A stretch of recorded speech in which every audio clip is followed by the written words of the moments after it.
Est-ce que vous vous souvenez de ce qui s'est passé en 2020 lors du confinement du côté de chez Nintendo? Petit rappel, on était tous enfermés chez nous, pour certains c'était le pied, c'était super cool, pas de boulot, pas d'école, pas d'obligation sociale, il fallait juste rester chez soi, et pour d'autres c'était l'enfer parce que ils s'ennuyaient, ils manquaient de social, c'était vraiment pas la joie pour eux. Soudainement, un jeu qui était plutôt attendu est sorti. Je parle bien évidemment de Animal Crossing New Horizons. Et les ventes ont été tellement énormes que les stocks de Switch se sont barrés et que on n'en trouvait plus nulle part, et si on en trouvait, c'était à un prix exagéré. Et suite à cet événement, les autres marques ont dû se rendre compte qu'il y avait un certain potentiel dans les consoles portables, parce qu'après, on en a vu défiler pas mal. La Steam Deck, la ROG Ally, la Legion Go, celle de MSI dont j'ai complètement oublié le nom, et même du côté d'Alienware, l'UFO a été présenté mais n'a jamais abouti. On a eu également droit à d'autres propositions, comme la Portal de chez PlayStation, qui a été en rupture dès sa sortie, qui maintenant est revenu en stock, mais il a fallu quand même quelques mois. On a eu également quelque chose de très différent proposé par Logitech, la G Cloud, que j'ai d'ailleurs présenté sur la chaîne il y a quelques mois. Et aujourd'hui, on a une autre proposition qui nous est faite avec ça. Non, ce n'est pas un smartphone, c'est une console portable de chez Razer. Et quand je vois ça, je me dis qu'on a quand même bien évolué par rapport à il y a quelques années. Qui aurait cru un jour qu'on allait avoir quelque chose de si compact et puissant avec lequel on peut jouer à des jeux vidéo, du petit jeu indépendant au plus gros AAA. Donc d'un côté, c'est plutôt impressionnant et ça pourrait être encourageant.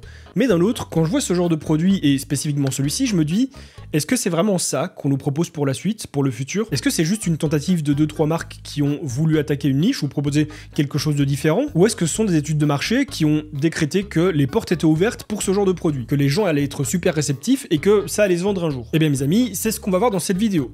Avant qu'elle ne commence, je tenais à préciser que ce produit m'a été envoyé par Razer pour que je puisse la faire. Elle n'a cependant pas été sponsorisée financièrement, je n'ai pas reçu d'argent pour passer le moindre message commercial sur ce produit. Mais par contre, cette vidéo a bien été sponsorisée par mon partenaire de longue date, VIP Ursidiki. Ursidiki, c'est un site sur lequel on va pouvoir acheter des clés. Des clés de jeu, des clés software et surtout, ce qui nous intéresse le plus dans cette vidéo, des clés Windows. Elles sont beaucoup moins chères que celles qu'on va retrouver sur le site de Microsoft ou chez les intégrateurs PC. Et rassurez-vous, ce n'est pas illégal, ce sont des vraies clés, c'est totalement legit. Il n'y a pas de crack, il n'y a pas de vol, il n'y a rien de tout ça. Et déjà qu'elles sont pas très chères, mais en plus de ça, si vous rentrez mon code promo DDVIP, vous aurez une réduction de 25%. Donc vous allez voir, c'est très facile, il y a plein de moyens de paiement qui sont disponibles. Une fois que vous avez payé votre clé, vous vous rendez directement sur le site dans votre User Center. Vous n'allez pas les recevoir par mail. À partir de là, vous allez trouver votre clé, vous allez pouvoir la rentrer dans Windows pour l'activer. Et une fois que c'est fait, vous aurez débloqué absolument toutes les features de Windows. Si vous avez le moindre souci, comme par exemple un paiement qui ne passe pas, ou alors une clé qui ne fonctionne pas, il faut pas paniquer, vous ne vous allez pas faire arnaquer. Vous allez tout simplement sur le site, dans le petit chat qui se trouve en bas à droite,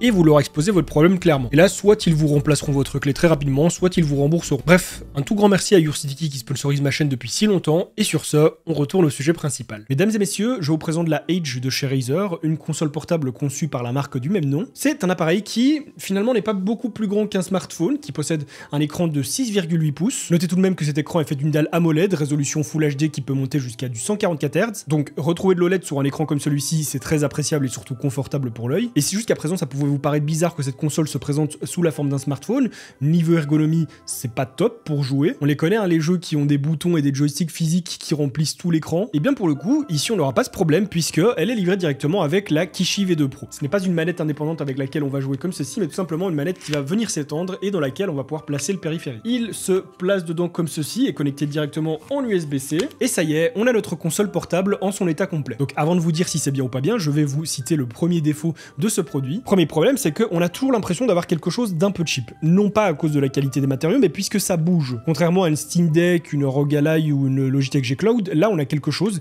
qui, j'irais pas dire pendouille, mais qui flotte un petit peu. Quand je fais ça, je sens que l'écran flotte. Et je peux littéralement faire ceci. Pour moi, c'est déjà un point assez négatif. Évidemment, le principe même de cette console, c'est son côté versatile qui fait qu'on peut l'enlever ou la mettre dans la manette à l'envie, à disposition. Mais du coup, quand je l'ai comme ça en main, que je joue et que parfois je sens un petit peu ce jeu qu'il y a entre la console et la manette, je suis pas convaincu. Évidemment, un produit comme celui-ci et n'importe quelle console portable, faut y aller avec un petit peu de douceur, il faut pas commencer à bourriner dedans, à le secouer dans tous les sens, on joue pas comme ça. Mais voilà, ça me laisse une petite impression de fragile, de cheap, et j'aime pas trop ça. Deuxième chose, lorsqu'on met la console dedans, vous pouvez voir que elle est pas totalement bloquée, et on a aucune possibilité de la bloquer complètement, même en poussant. Ce qui fait qu'en la plaçant, parfois on peut l'avoir un petit peu de travers, elle peut être mal centrée, et c'est pas super agréable. Ça donne toujours ce petit côté un petit peu Lego, Playmobil, que j'aime pas trop dans les produits, surtout surtout à ce prix-là. Est-ce qu'on n'aurait pas pu avoir un système de fixation plus fiable, je dirais, et surtout qui rend le truc un petit peu plus rigide, parce que là, comme ça, en l'état, moi personnellement, je trouve ça dérangeant. Et c'est pas forcément une généralité, mais pour en avoir parlé avec 2-3 personnes qui disposent aussi de cette console, ils sont du même avis. Mis à part ça, l'ergonomie est pas dégueulasse du tout. On a quelque chose qui reprend le principe d'une manette Xbox, que ce soit de par la disposition des boutons ici, ou celle des joysticks qui sont mis en quinconce et non pas en parallèle. Et ça, à mes yeux, c'est déjà totalement un super bon argument sur les manettes Xbox, donc je suis content de le retrouver ici. Autant j'adore ma manette de PS5, autant les joysticks en parallèle, j'ai jamais réussi à m'y faire. Cette console tourne sur un processeur de chez Qualcomm, le Snapdragon G3X de génération 1. C'est pas un processeur très récent pour une machine qui est sortie il y a seulement quelques mois. Je pense que ce processeur est sorti courant année 2020-2021. Et c'est pas un processeur qui est super puissant non plus. Vous allez voir que cette console se limite vraiment à jouer en cloud et aussi sur des jeux Android, puisque oui, cette console tourne sous Android. Donc à l'allumage de cette console, on va se retrouver sur Android comme si on était sur une tablette ou sur un smartphone.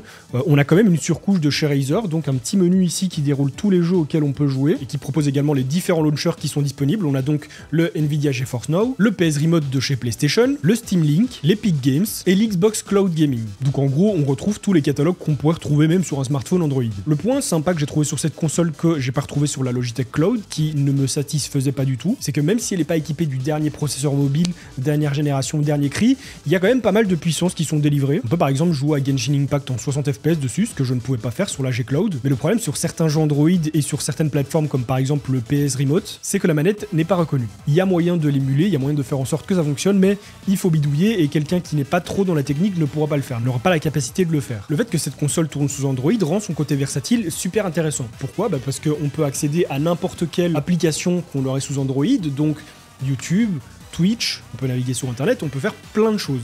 Et ça, le fait de pouvoir retirer les manettes et que ça se transforme en smartphone en quelque sorte, c'est vraiment super sympa. Parce que par exemple sur la Logitech G Cloud, on avait un écran qui était peut-être un petit peu plus grand, on avait une bonne ergonomie en soi, mais est-ce que vous voyez regarder des films sur Netflix ou des vidéos YouTube ou quoi, avec quelque chose qui a 2 poignées comme une console, surtout le soir quand vous êtes dans votre lit ?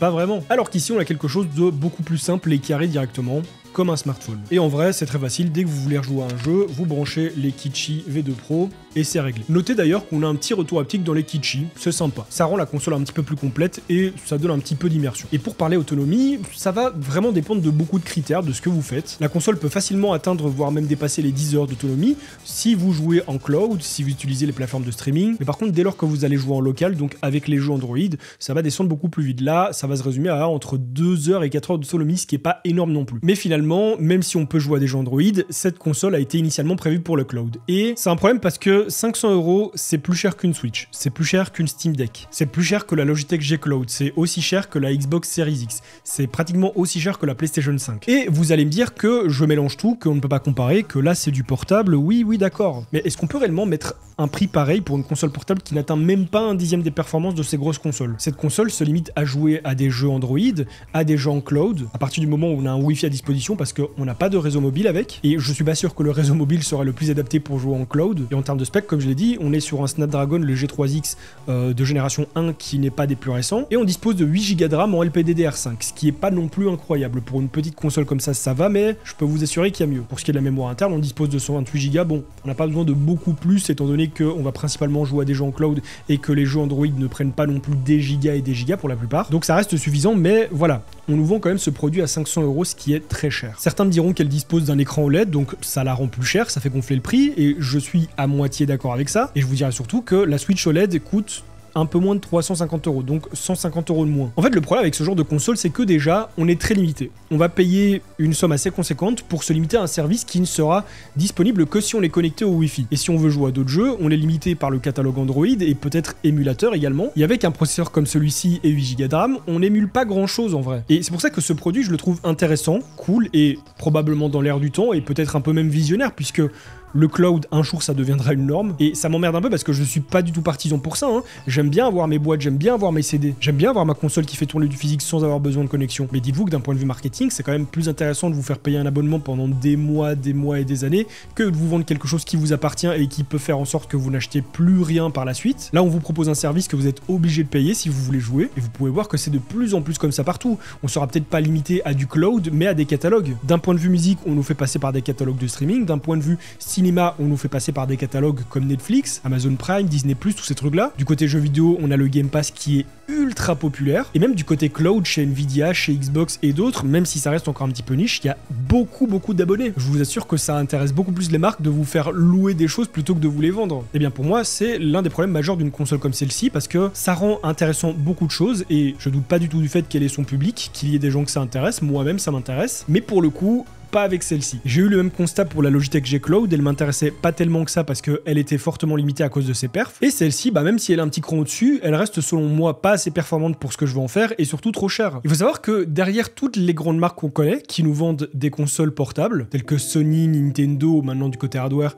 comme Valve, comme Asus, comme MSI, comme Legion, Logitech, Razer, tout ça, il y a d'autres petites marques qui souvent sont des marques chinoises, qui vendent des consoles portables qui sont dédiées pratiquement à ce type d'utilisation. Il faut savoir que moi ça fait très longtemps que je m'intéresse à l'émulation et que donc j'ai souvent été porté vers ce type de console et que là depuis un an j'ai fait l'acquisition de certaines d'entre elles, comme par exemple la petite Anbernic 353V. Ça va faire un an que je l'ai, c'est réellement une petite bombe atomique pour son prix plutôt bas et d'un point de vue matériaux, qualité, ergonomie, design, elle est vraiment terrible. On a des gâchettes sur l'arrière et sur l'avant, on a des boutons de Game Boy et de joystick. En plus de ça, on a un écran super grand qui est rétro-éclairé. Donc elle, petite console très sympa mais qui n'arrive pas à la cheville de la Razer Edge en termes de performance. Si cette ergonomie de type Game Boy ne plaît pas et qu'on veut quelque chose de plus similaire aux consoles qui se fait maintenant et quelque chose d'un petit peu puissant aussi, on a de nouveau chez Anbernic la RG405M, petite console pas très grande qui tient très bien dans les mains, qui est faite en alu. C'est pas du plastique, c'est de l'alu, ça la rend un petit peu lourde, c'est super agréable à prendre en main. Et elle, au même titre que la 353V que je viens de vous montrer, elle fait tourner des émulateurs, des jeux Android, bref, encore une petite pépite, mais toujours pas aussi puissante que la Razer Edge. Mais par contre, en fouillant, j'ai fini par tomber sur un petit monstre, la Ionodine 2. Alors cette fois-ci, on se retrouve beaucoup plus dans l'ergonomie d'une Steam Deck ou d'une Switch. On est encore une fois sur une machine qui tourne sous Android, et on a le Odin Launcher qui, selon moi, est bien plus intuitif que le launcher de chez Razer. Et mesdames et messieurs, il faut savoir que cette console est dérivée en 3 versions. On a la version de base qui coûte $300, la version Pro qui coûte $369, et la version Max qui est celle que j'ai qui coûte $459. Déjà, on est sur quelque chose de moins cher que la Razer Edge, mais vous allez me dire, en termes de perf, qu'est-ce que ça vaut? Eh bien, pour le CPU, on va de nouveau être sur du Qualcomm. Le Snapdragon 8 de génération 2. Sur la version de base, on aura la version Silver, sur la version intermédiaire, on aura la Gold, et sur la version Max, on aura la Gold Plus. La seule chose qui va varier entre chaque version, c'est une fréquence plus haute. À savoir que la version Max peut monter jusqu'à 3.2 GHz. Et côté GPU, on est sur un Adreno 740. Là où il va y avoir une très grosse différence, et c'est important pour ce genre de console, pour l'émulation surtout, c'est que pour la version de base, c'est la 300€, on va retrouver 8 Go de RAM, comme la Razer Edge. Pour la version Pro, on va retrouver 12 Go de RAM, et pour la Max, on va en retrouver 16. Et pour la mémoire, en fonction des versions, on va retrouver 128 Go, 256 et 512 pour la plus grande. Donc vous voyez déjà en termes de spec, on se retrouve sur quelque chose de quand même vachement plus balèze que la Razer Edge. Là où il va y avoir quand même une belle différence, c'est au niveau de l'écran. On est sur une dalle 6 pouces, donc un petit peu plus petite, et on va être sur une dalle IPS, donc on perd l'OLED. Mais pour ma part, ça ne me dérange pas de sacrifier de l'OLED si je peux avoir beaucoup plus de performance. Parce que non seulement cette console fait tourner absolument tout ce que peut faire tourner la Razer Edge, il n'y a aucun doute là-dessus. Les jeux Android comme du beurre, les jeux cloud, bon bah ça vous pouvez même le faire avec votre smartphone. Mais par contre, dans l'émulation, si la Razer Edge, elle va s'arrêter à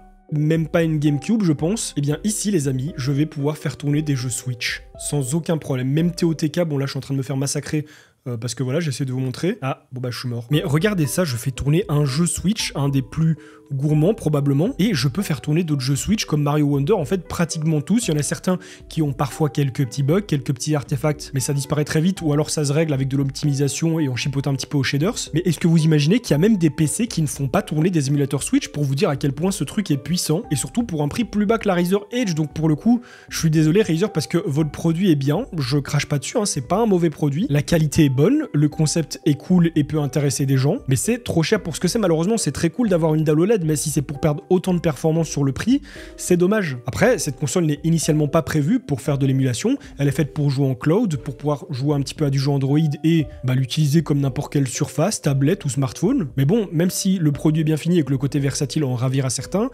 je trouve quand même ça trop cher et ça casse tout. Moi personnellement, ça me porterait directement vers d'autres consoles comme la Ionodine qui sont moins chères et bien plus performantes. Et voyez, c'est un peu ça le constat qui est triste dans l'histoire, c'est que on fait des consoles portables qui sont prévues pour du cloud, pour de l'Android, vont avoir un bel écran, mais du coup ne se limitent qu'à ça et pour un prix assez aberrant, j'ai envie de dire. Et du coup, c'est dommage de nous vendre un produit qui ne se limite qu'à ça, alors qu'il y a tellement d'autres choses à faire. Après voilà, c'est mon constat parce que je suis pas forcément ciblé par ça, par son plus gros argument qui est l'écran AMOLED et puis le côté versatile de pouvoir détacher l'écran de la manette. Il y a probablement un public, des consommateurs qui préféreront ça à une console comme celle-ci où bon tout est figé, on ne peut rien enlever, mais par contre elle est de très bonne qualité. On a aussi plein de gâchettes, on en a à l'arrière, on a des boutons dans tous les sens, des joysticks qui sont encore une fois déportés. En plus de ça, elle est un petit peu rétro-éclairée, on peut choisir la couleur, hein, donc bon, les Jean-Michel LED apprécieront. Mais du coup, voilà, il y a des gens qui ne seront pas intéressés par elle parce que certes, elle est plus puissante, mais elle ne dispose pas de certains arguments dont dispose la Razer Edge. Moi, ça me fait un petit peu peur pour le futur du jeu vidéo portable, c'est que on nous propose de plus en plus de produits comme celui-ci, qui finalement n'est qu'un support sur lequel on peut, entre guillemets, louer des jeux, ou alors jouer à d'autres jeux où il faut faire des microtransactions, mais où on n'a pas ce même effort que la Steam Deck, par exemple, qui nous offre le catalogue de jeux Steam, ou qui nous permet aussi de la craquer un petit peu, on va dire, de mettre des petites choses pour pouvoir jouer à des émulateurs dessus, hein, même si bon, voilà, pour moi, le principe de la Steam Deck, c'est SteamOS, mais sur des machines comme la ROG Ally, par exemple, il y a moyen de faire plein de trucs. Son seul problème, c'est qu'elle est encore une fois super chère, et si déjà à ce genre de console, je leur reproche de ne pas avoir des cartouches pour les jeux, que tout doive passer par un catalogue, ce type-là, c'est encore pire, parce que là, on nous vend juste la possibilité de louer des jeux, entre guillemets. C'est un petit peu comme une carte de bibliothèque. Vous payez votre carte de bibliothèque et après, vous pouvez aller emprunter vos livres et puis les remettre. Là, c'est un peu la même chose. Et à ce prix-là, ça fait cher l'emprunt de jeu. Je dirais malheureusement que la Razer Edge, hormis sa manette, n'offre pas grand chose de plus qu'un smartphone avec lequel on pourra aussi jouer au catalogue de cloud, on pourra jouer aux jeux Android. Et certes, si un téléphone, c'est un téléphone et une console, c'est une console. Bon moi je préfère utiliser un petit peu de ma batterie durant la journée et la recharger plutôt que d'acheter un périphérique à 500 € qui fait la même chose. Je sais pas ce que vous en pensez, vous n'hésitez pas à me le dire dans les commentaires, mais voilà, je le répète encore une fois, je ne trouve pas ce produit mauvais, ce n'est pas une escroquerie, ce n'est pas une arnaque, c'est juste un produit qui est dédié à un certain type d'utilisateur, un certain type de consommateur, qui coûte un certain prix qui selon moi est trop élevé pour ce qu'il a dans le ventre. Pour moi, si une Switch OLED coûte 350 €, il n'y a pas de raison que celle-ci coûte plus cher. Je vais peut-être être un peu brutal dans ce que je vais dire, mais si elle avait été à 200 € ou 250, j'aurais peut-être revu mon jugement, mais là 500, c'est 2 fois trop cher. Bref, je vous mets quand même le lien de la console dans la description, le lien de la page Razer. Ce n'est pas sponsorisé, je n'ai pas d'affiliation dessus, donc que vous l'achetiez ou non, je m'en tape totalement. Merci quand même à Razer de me l'avoir envoyé pour faire cette vidéo. Si elle vous a plu, n'hésitez pas à la liker et à la commenter pour me soutenir, à vous abonner à ma chaîne YouTube sans oublier de cliquer sur la petite cloche pour recevoir des notifications lorsque je vais sortir de nouvelles vidéos, à me follow sur Twitch pour suivre mes lives, le lien de la chaîne se trouve en description, et sur ce, on se retrouve très bientôt pour une nouvelle vidéo. En attendant, portez-vous bien. Bye les gens.